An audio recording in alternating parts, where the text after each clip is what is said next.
you, Brad, and thank you, Josh, as well. I'm just going to set up my screen. Give me a second. And can everyone see it? Looks great. Perfect. Great. So you mentioned you're excited. I'm super excited to be here as well today and get to talk about this very popular topic that is, well, Gen Zs, how to conquer them, but also how to do it through intellectual properties. So two very interesting subjects that our client at Habo are very interested about, and I hope that you guys have an interest as well in learning more.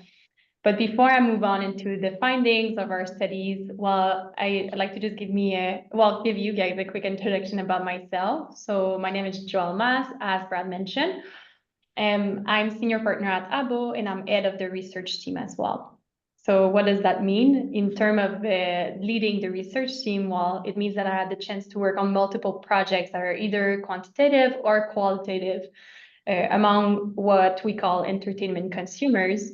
So consumers who actually pay to attend entertainment activities throughout the years, and especially with a focus on, while we test our studies across the world, but we have a focus on Western markets as well.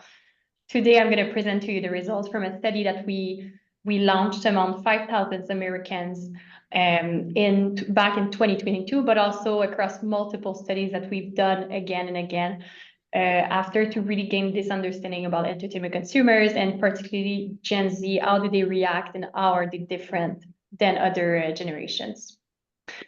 Maybe before I present to you the result as well, so I'm going to present what we call the Habo IP Index, which generally measure the strength of an IP.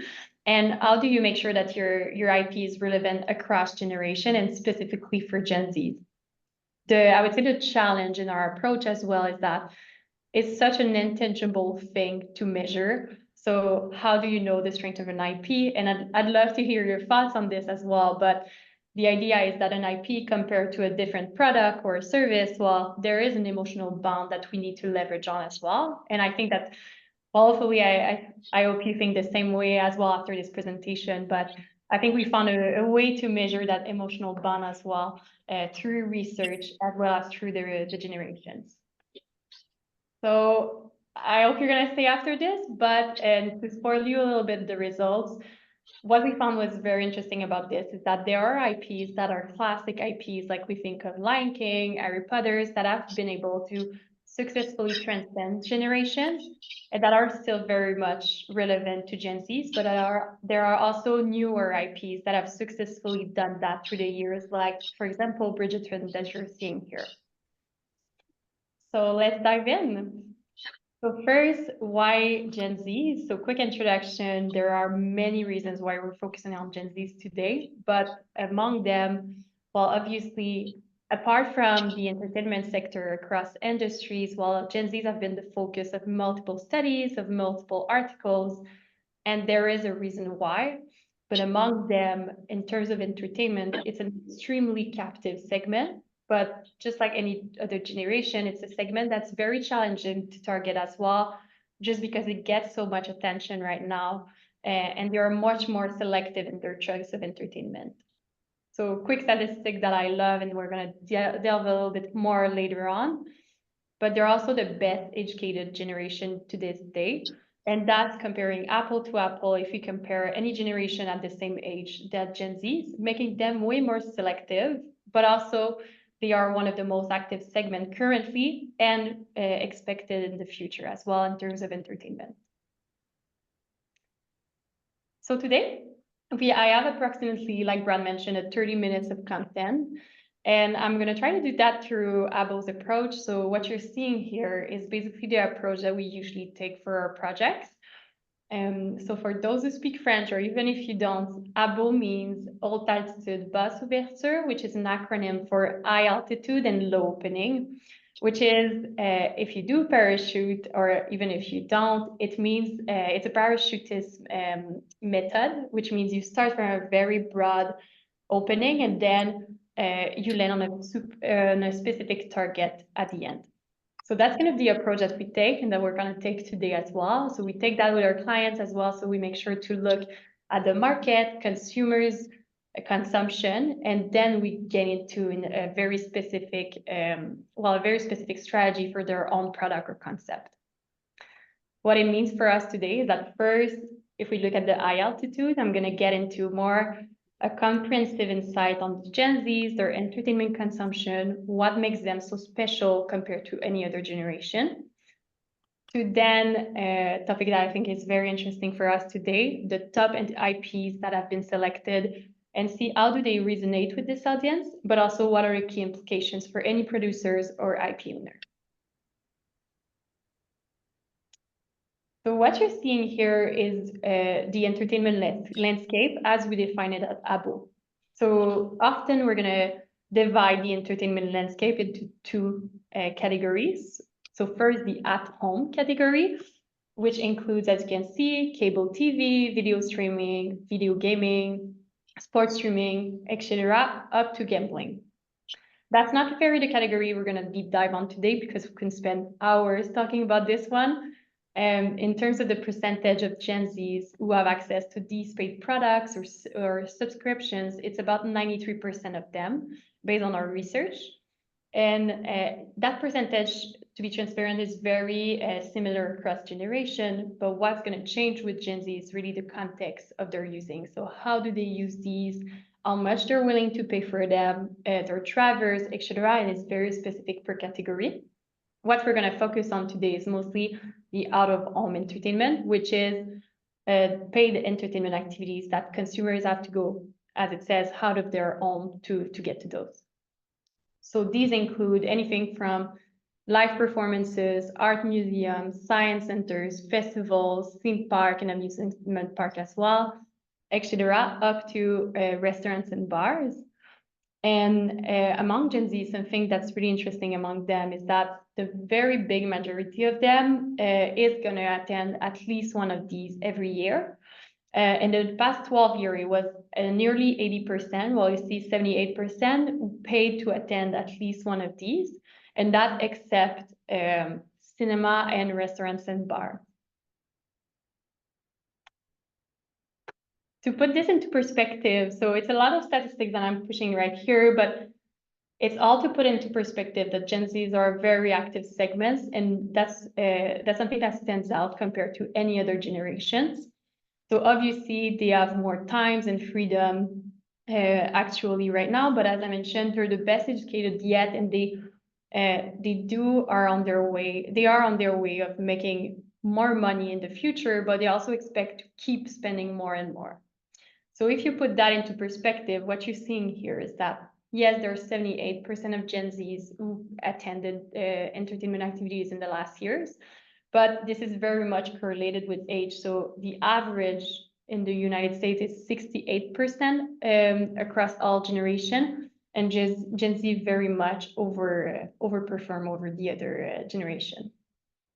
So the discussion today, the idea is to get, well, what distinguishes the Gen Zs? Why do they consume more? And also, how do we get a part of their wallet as well?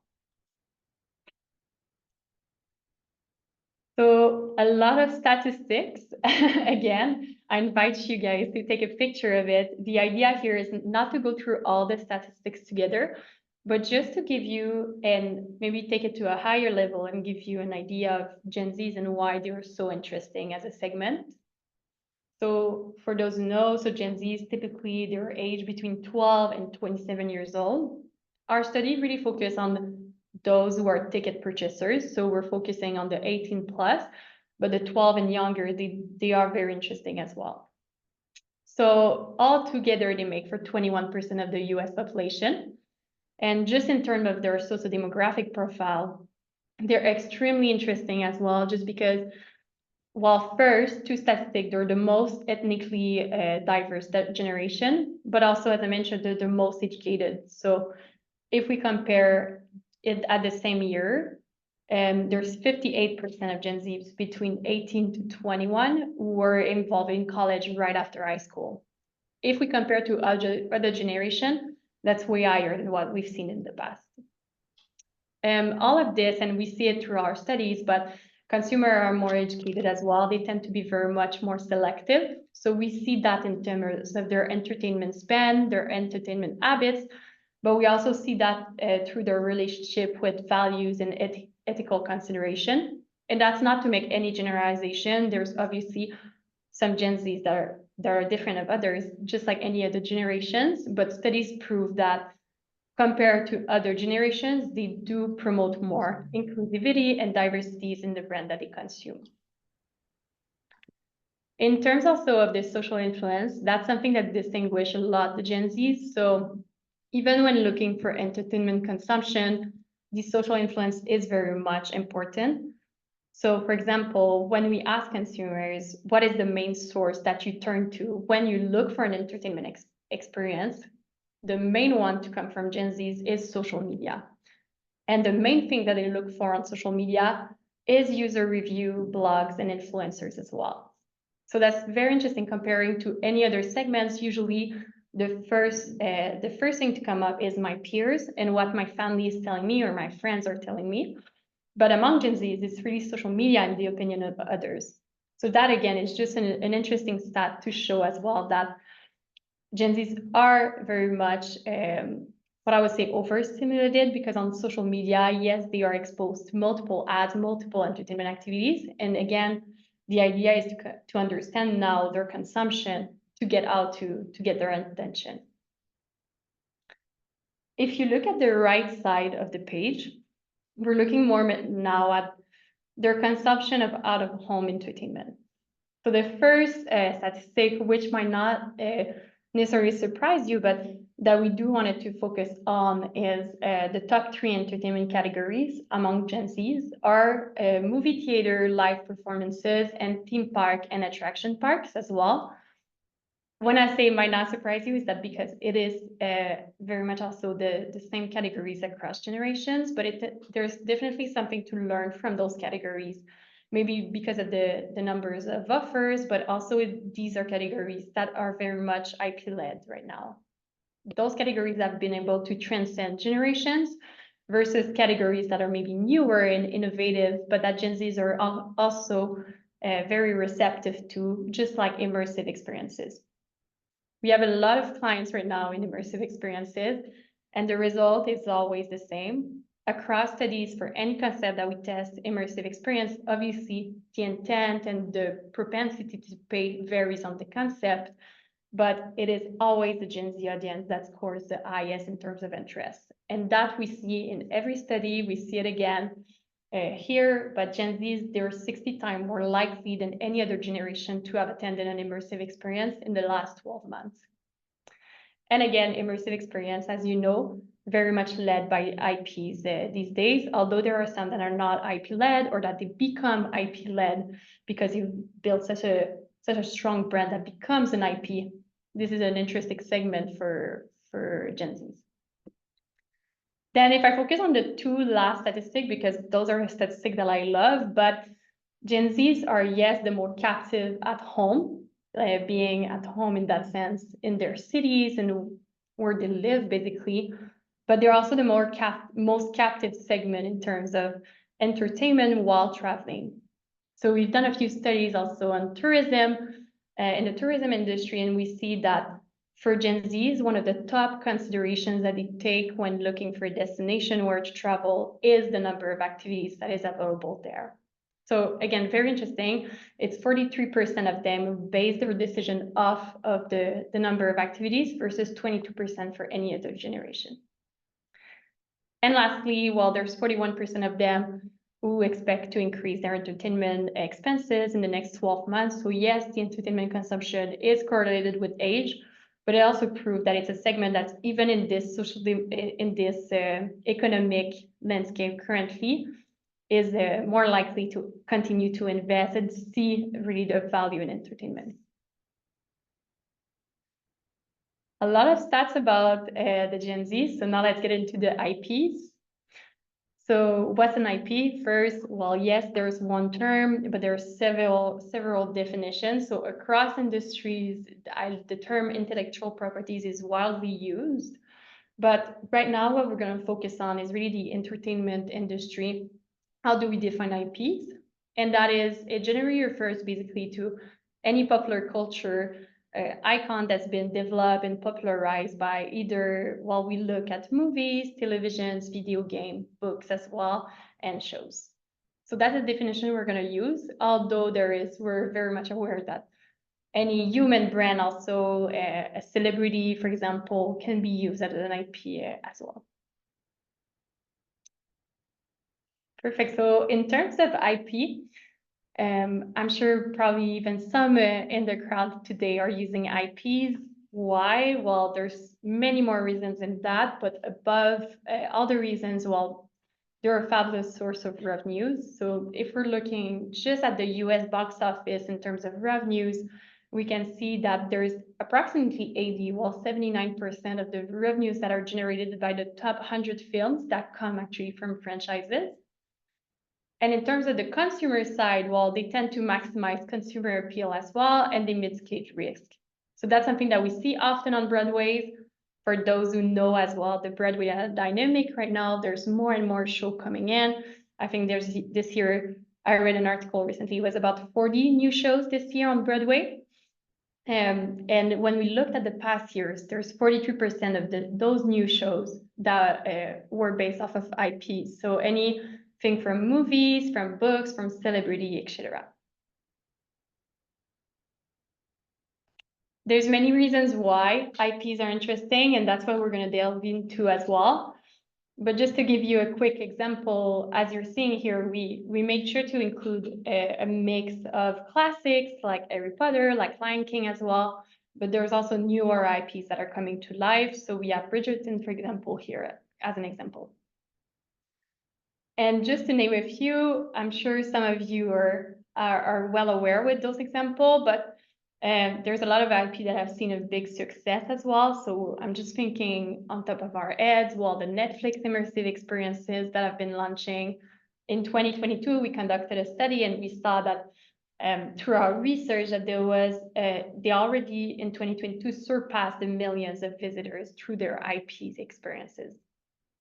There's also, if we think about Broadway again, well, apart from, let's say, Moulin Rouge, which was adapted and successfully also performed on Broadway by integrating pop culture music as well to the IP and really redefining its audience through this. There's also the Lion King success that's seeing a big success on Broadway. And I think I read it's $1.9 billion in revenue, 17 million attendees as well. And lastly, an example that's been used and overused as well, but we cannot talk about the success of IPs without talking about the Van Gogh immersive experiences that have been launched everywhere and even in 40 American cities as well.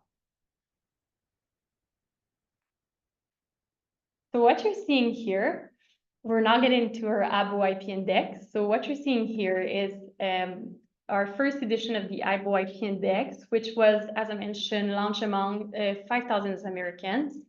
And that tested a selection of 70 IPs that are the best performing in their categories.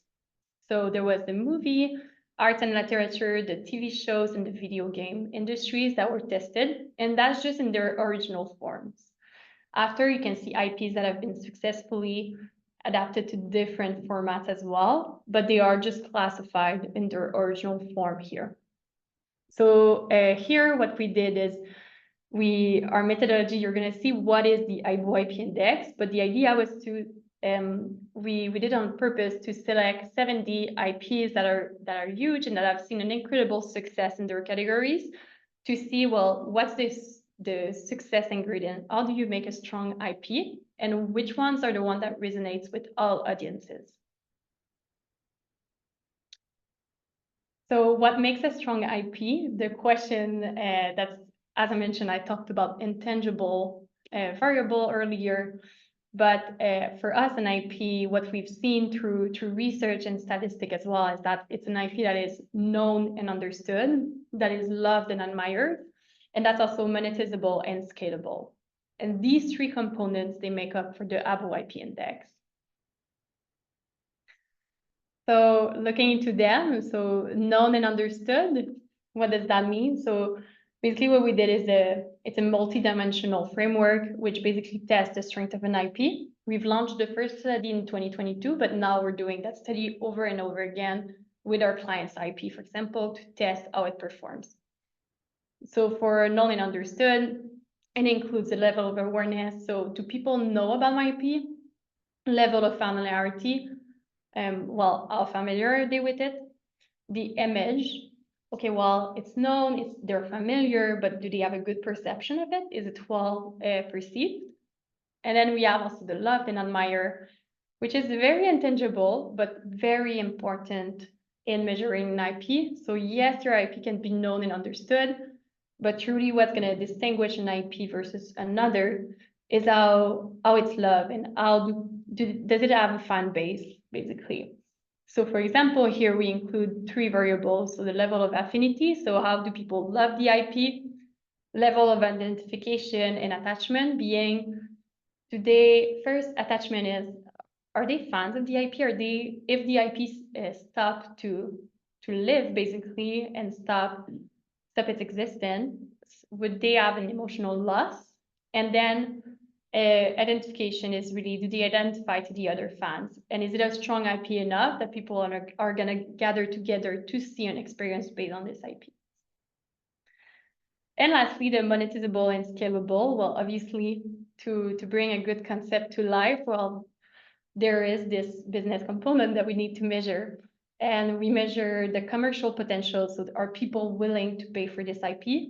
How much are they willing to pay for this IP? And is it enough to sustain a continued demand? And to, for example, export and do a touring experience, for example.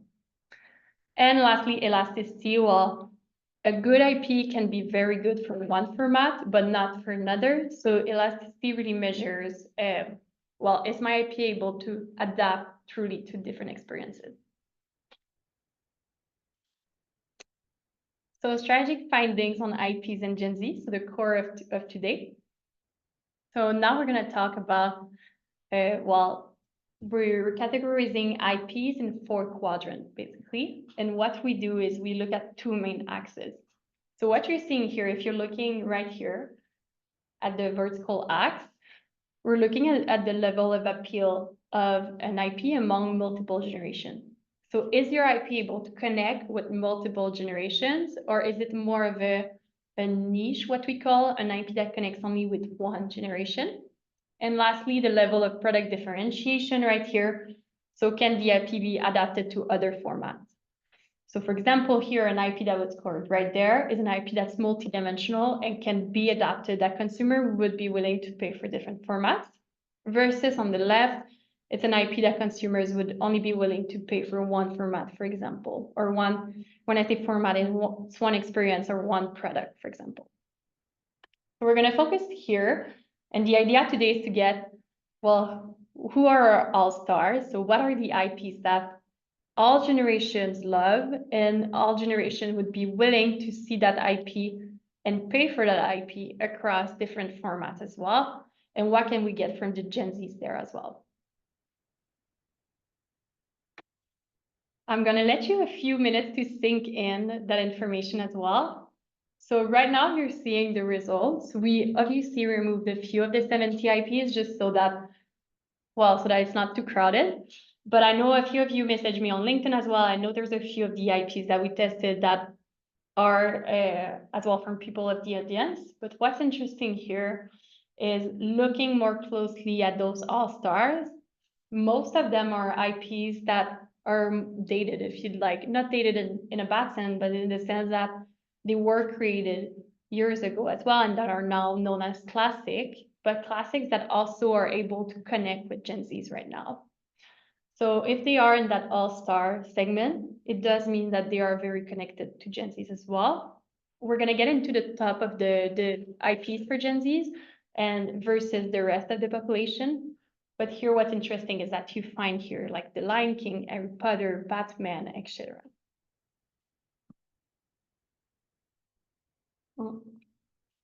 So now when it comes to Gen Z, what is important to connect with them, and how do you select your IP?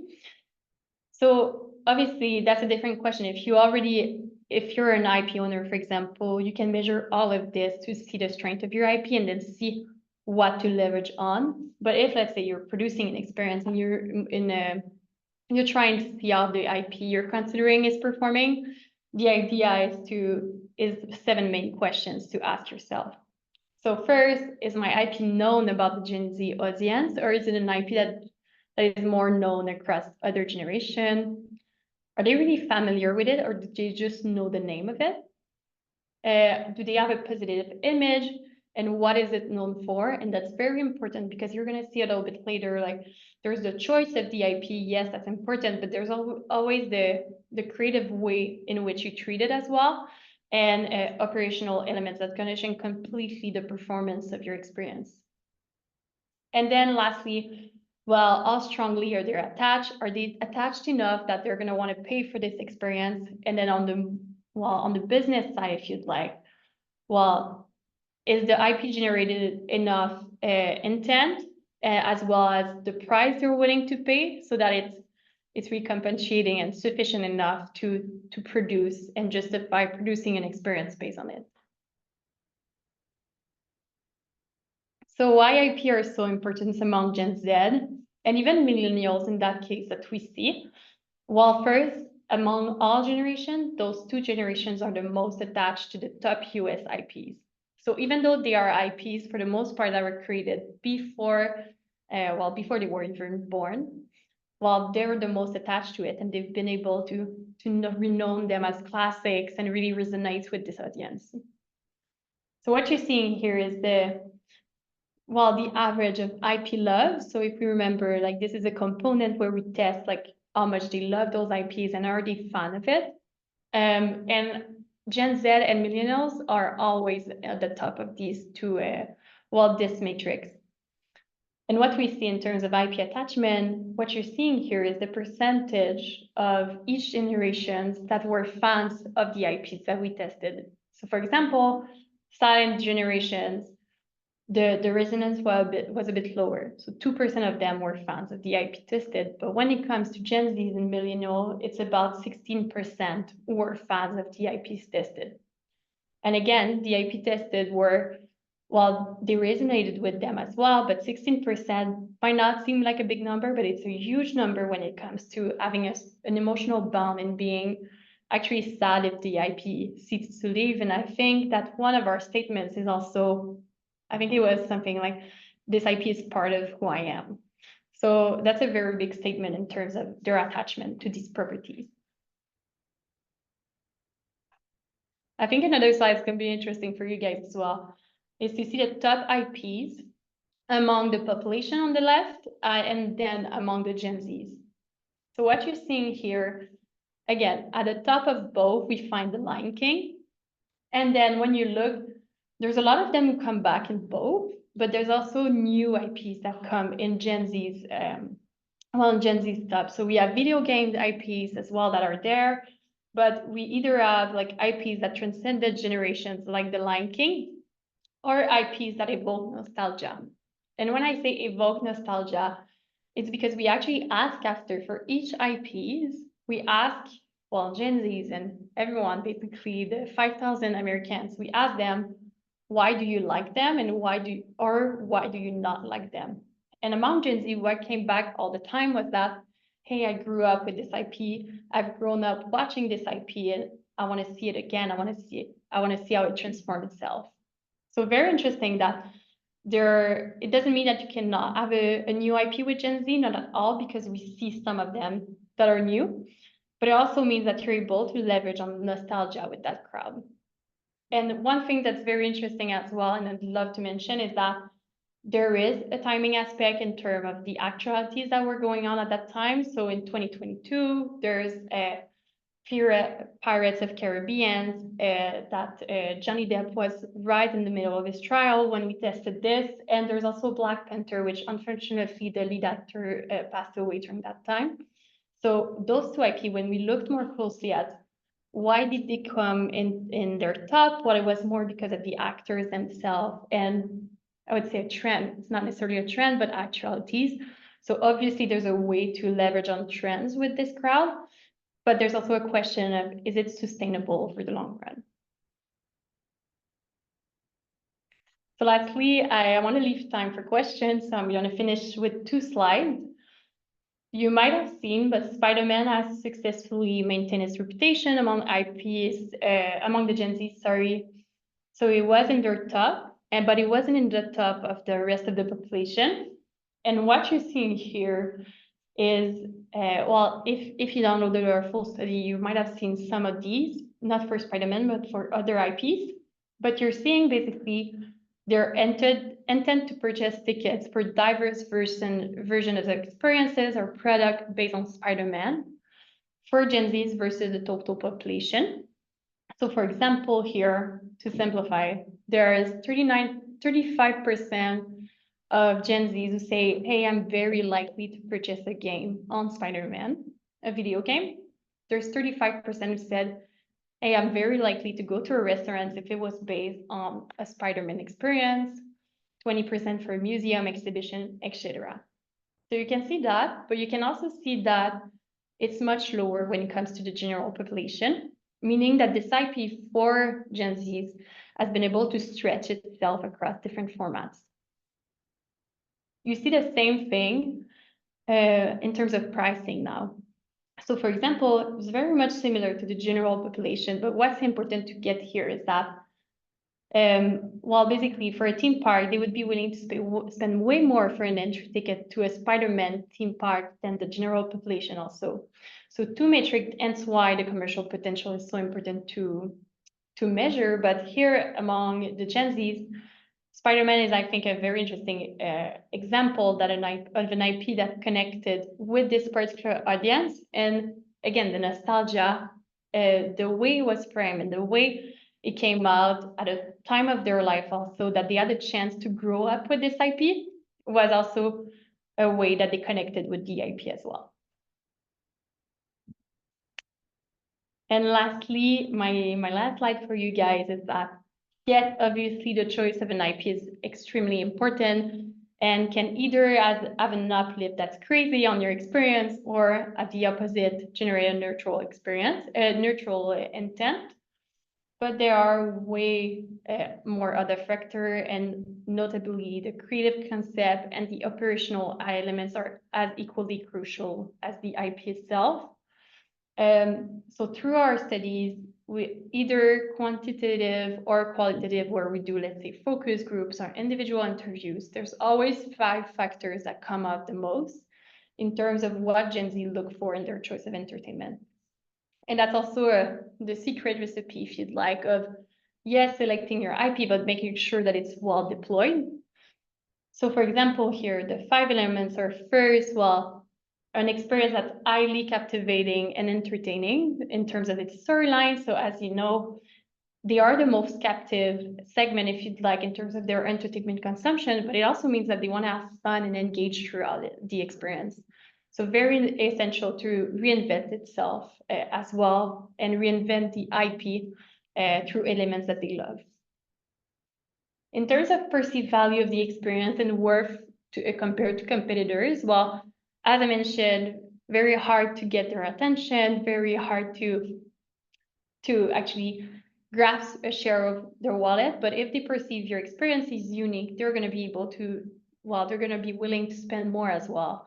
So what we see through our studies and what we always base our strategy on with our clients is that you have to make sure that your experience, well, focuses and leverage on the drivers of why they're interested in your experience, and make it seem as unique as you can through storytelling as well. The overall quality of the experience, so remember again, they are fans of the IPs, but meaning they also have higher expectations of your experience, and how you're going to treat that IP is going to be extremely essential. So for example, if Spider-Man, I'm saying just an example that's may not even be true, but if they're just really, really attached to the actors, make sure that you leverage on that as well in your creative concept. And lastly, well, the proximity to their home, convenience of the locations, they're known to be very active. And as we see in our surveys, in our studies, well, the intention to drive to an experience drops significantly after 60 minutes. So very important to, yes, be close somewhat close to their home, but also in a location where they can make an outing out of it and enjoy, let's say, going to the restaurant first, etc. And let's say the level of involvement in the storyline. While interestingly, and we also talk a lot with our client on that, because a lot of our clients also want to make people participate in their experience, which is great, but also know that it's only 30 or 35% of them who actively want to participate and are willing to dress up like we do in Bridgerton, for example. But you also have to make place for people who want to decide the level of involvement that they want to have in your storyline as well.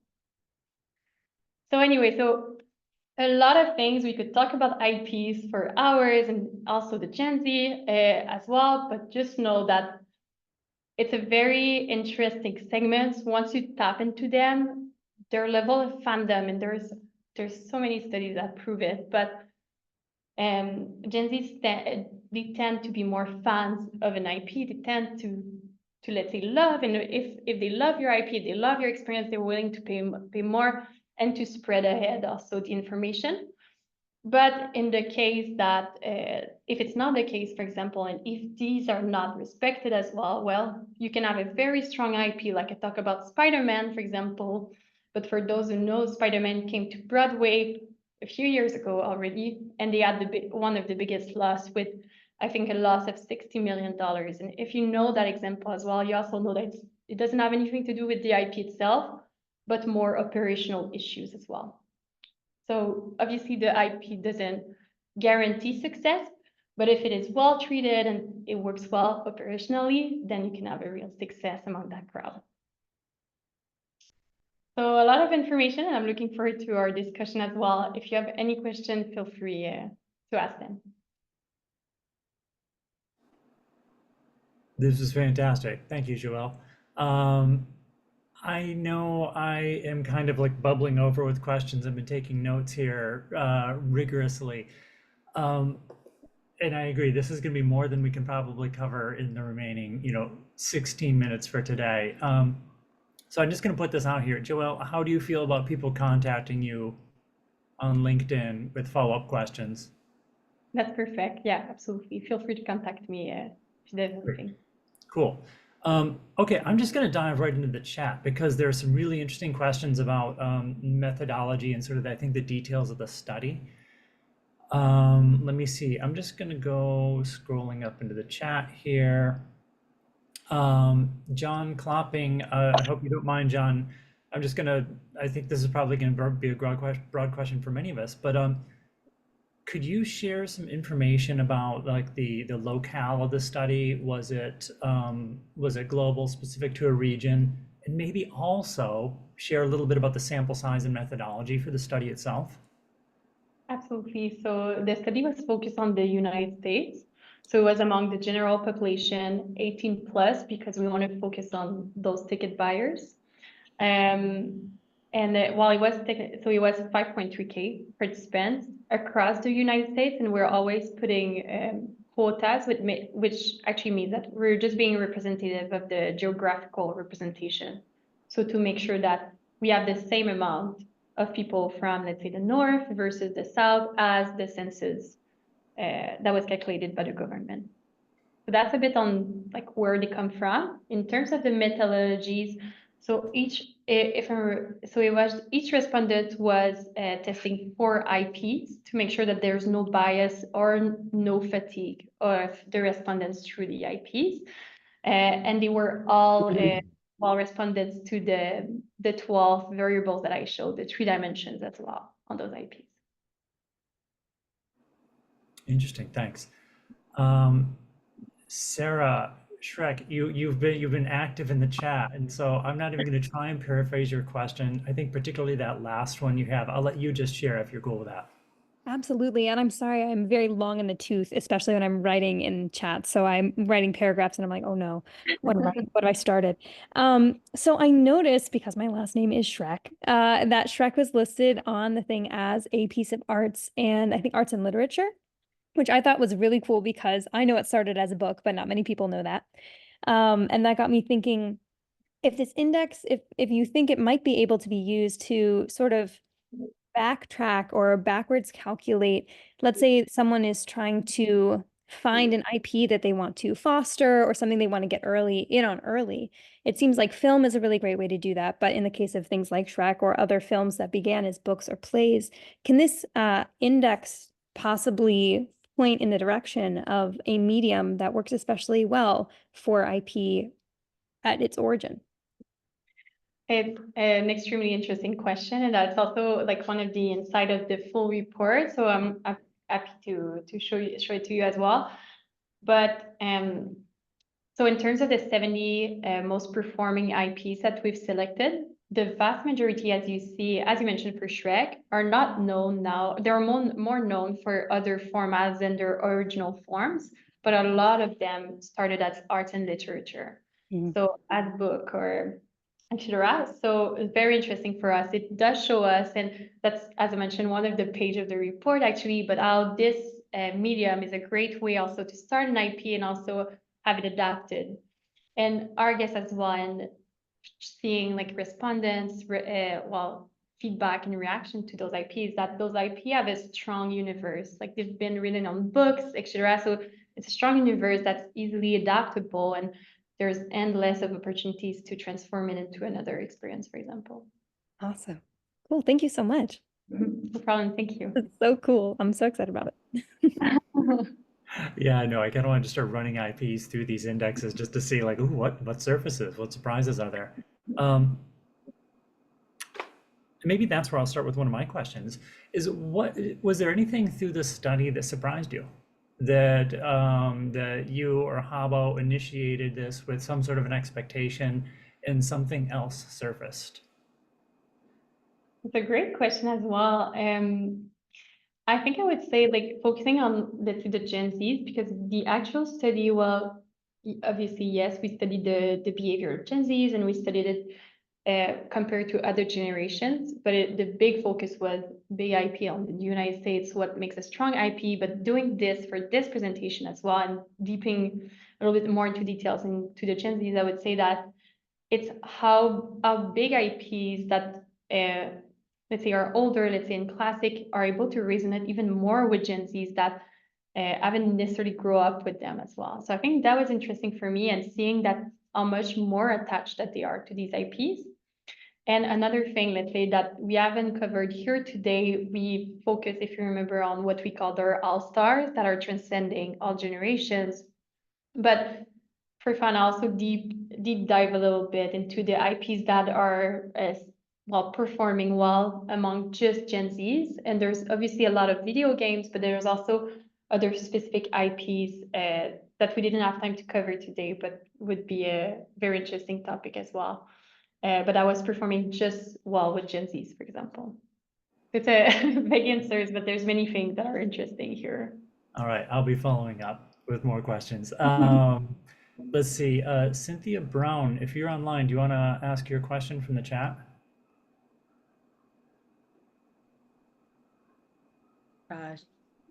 Sure, I can.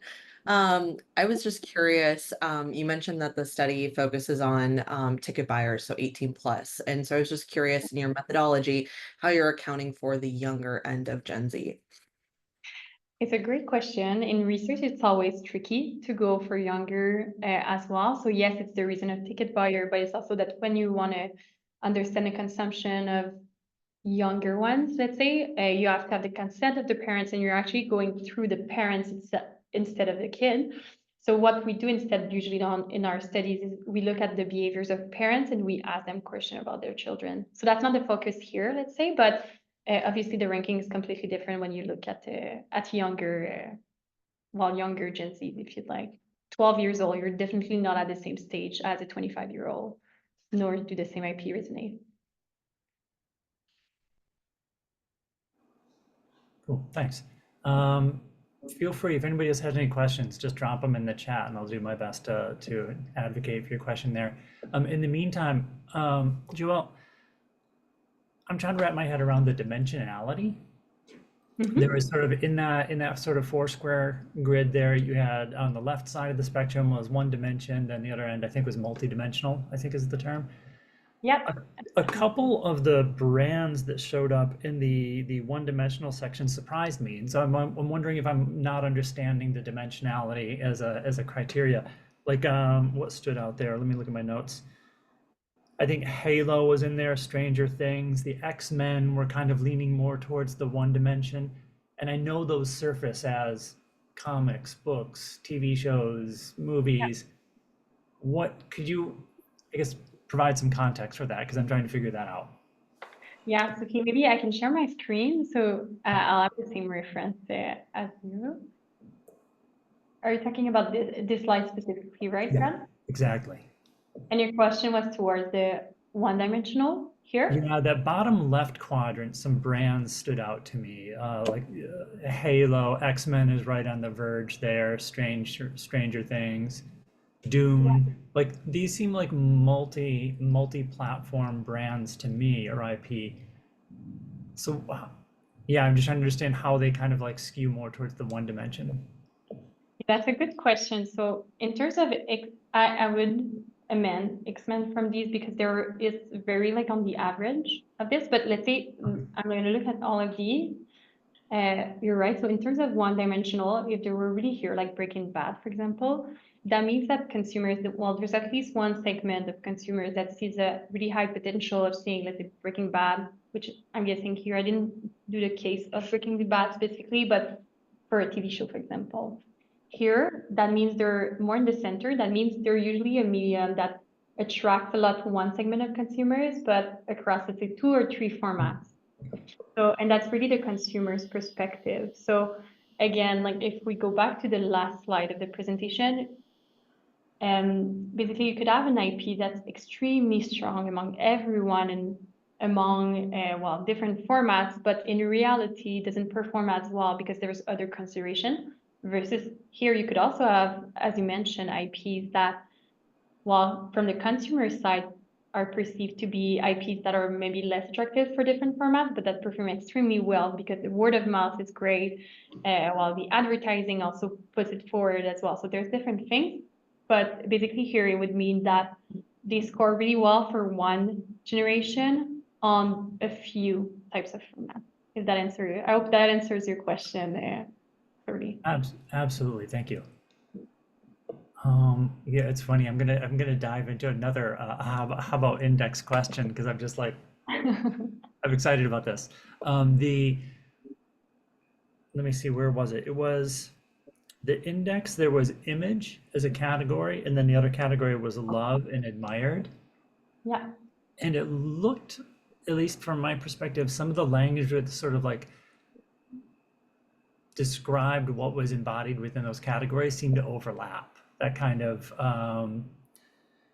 course, I didn't write down what those terms were, but it seemed like there was some overlap between image and sort of how, brand perception, and then love and admired as a separate category. So that's a great question. So in terms of so we ran this model and without getting too statistical, there's no overlap between the three dimensions, but within a dimension, for example, like love, well, obviously there's the affinity. So how much do you like the IP? There's the, how much do you identify to the other fans, identification, and there's, well, attachment, how much of a fan you are, if I'm simplifying that. But in terms of the image, I think your question is really great because the image, actually we're testing perceptions of consumers of why is the IP known? And also like, has it been overexposed? Is it an IP that's popular among everyone? Is it one of the best in its category? So it's really in terms of perceptions of popularity, let's say, and well, of the image itself. Does that answer your question, Brad? I think so. I'm happy to take a moment with you if you want to. Okay, I'm very just on LinkedIn. I'm going to pester you with some questions. Perfect. Let me see. Okay, so I'm just going to keep going because let's see, unless anybody else has got a question here in the chat that I've missed. I love this observation by Rachel. It's surprised that Titanic is so high up. Is that one of those brands that is sort of maybe Gen Z didn't grow up with it, but it still extends within that group? Yes, censored in that group. I actually, on your first question, I was surprised also to see Titanic, but I think it's such an iconic and classic. Like what came from the qualitative of that is that, of course, Titanic. It's one of the classics. So it wasn't much about the nostalgia, but how it's an experience. It's an IP that's really strong for them because, and to go back on the image side, there's a lot of perception that it is one of the best movies, for example. So on the image again, you test the perception of uh, like the popularity, like perceptions of what others thinks about this IP. So I think that came a lot for Titanic. Interesting. Okay. There's actually, okay, so Alex Patterson, you've got a kind of a two-for question in the chat. Do you want to dive in and just ask Joel directly? Let me unmute. Yeah, the question is, I've sort of seen that it looks like brands with major IP want to have like a 360-degree strategy. If you have a movie, you need a video game. If you have a video game, you need a movie. You always need something interactive, location-based. You want to be on a lunchbox. You want to be on a T-shirt. You want to be a book. Have you seen brands doing this well? How can they transition mediums without it just being really junky? And I guess, maybe something like, hey, look, of course, Spider-Man on Broadway is going to work because it's Spider-Man. Everyone loves it. Let's just throw it out there. And then it fails. I'm not actually familiar with that particular example. So I'm just kind of painting that picture. I've seen a lot of folks say, is there a way to, get our IP in a interactive video game like a Beat the Bomb? And it sort of doesn't even matter what that game is as long as someone is seeing a character on the screen. So I wonder how do they do it successfully, given that I'd imagine a lot of high-level creatives would say, no, I don't actually want to spend my life taking SpongeBob and making a video game out of it. I want to make a video game that's, the next kind of video game IP. Yeah, so it's a bit of a broad question of who's doing it, who and how do you see doing it successfully? That's actually a great question. And the first thing, I just noted it so I don't forget, but the first thing that came to mind as a case study of a successful brand was Barbie, for example, that I've seen. And for example, among the Gen Z specifically, read a report recently that I think it was about 40% of their audience of the new movie of Barbie was Gen Z. And for example, that IP, I would say that, yes, to your point, you cannot just take an IP and just throw it around every medium so that it generates. The IPs can be strong enough to attract people, but then if you're under delivering on what they like of this IP and not exploring further how it can be, diversified might not be the word, but let's say what I'm trying to say is that Barbie, for example, is an IP that comes from a long time, but has been reinvented. And why have they been so successful about Gen Zs? Well, there's a case study saying that physically that it caters to their value as well. So they reinvented the idea of Barbie as well and included values that, as we've seen today, speaks to that audience as well. So I think the idea is really to gain an understanding of that your audience that you're trying to reach, what's important to them, and then leveraging on those while reinventing your IP. Because if you're just discovering the same thing over and over again on different mediums, well, there's really no point in exploring that IP further. I hope that answers your questions. That's great. Yeah, it's what a great example too of Barbie. Probably, yeah, playing on the historic brand, but updating it in many ways, kind of challenging some of the culture that it came out of. Joëlle, this did not disappoint. This was fantastic, and I think it's kind of a good hallmark that I know personally. I'm definitely going to be following up with you, and I hope other folks do because there's so much to be discussed here. Thank you so much, Joëlle, for taking the time to spend with us today. Thank you for everybody joining us in your morning, your afternoon, your evening, depending on where you are. And look for Joëlle's talk if you want to kind of see more detail on those slides because they're pretty information dense. Her talk will be posted to futurespaces.com in the coming days. And everybody, have a wonderful day. We'll see you next time. Thank you so much. Have a nice day.